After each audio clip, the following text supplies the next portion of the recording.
I pozdrav svima friendovi, danas ću vam pokazati kako ubaciti sliku u Counter Strike. Znači ono kad kliknete T, onaj tag ili spray, kad kliknete da vam se pojavi slika koju vi hoćete, a ne ono kao V ili ne znam glavu od kostura ili devil, onaj ne znam ni ja.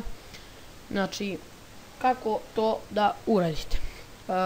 Prvo što treba da uradite je da skinete ovaj program HL Tag Converter. Znači idete na ovaj link, link će biti u deskripciji ili kako vi hoćete u opisu ovog kanala, i idete ovdje download file. Kada skinete, uđete u njega i sada to ovako izgleda. Prevučete sliku ovamo ili kliknete Open Image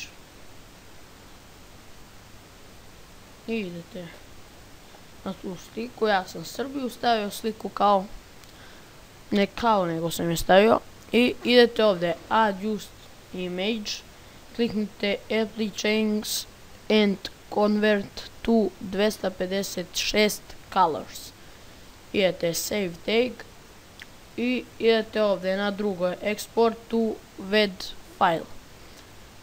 Kada ste tu kliknuli, pišete ovdje, znači ime datoteke, pišete temp.decal.vad. Znači tako vam je najbolje da naučite temp.decal.vad. I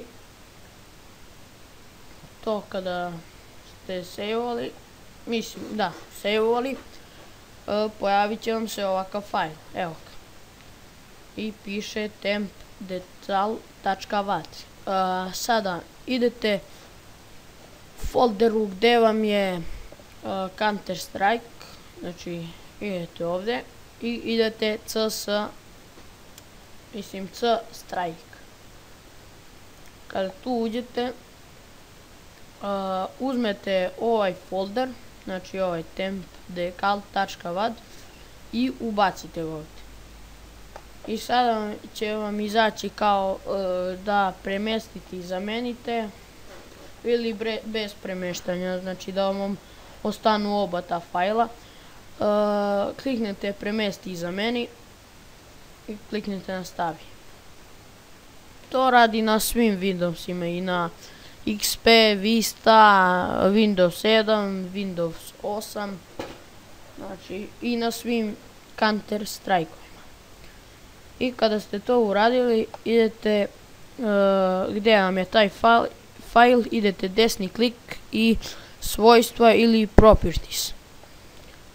I onda idete samo za čitanje ili only read.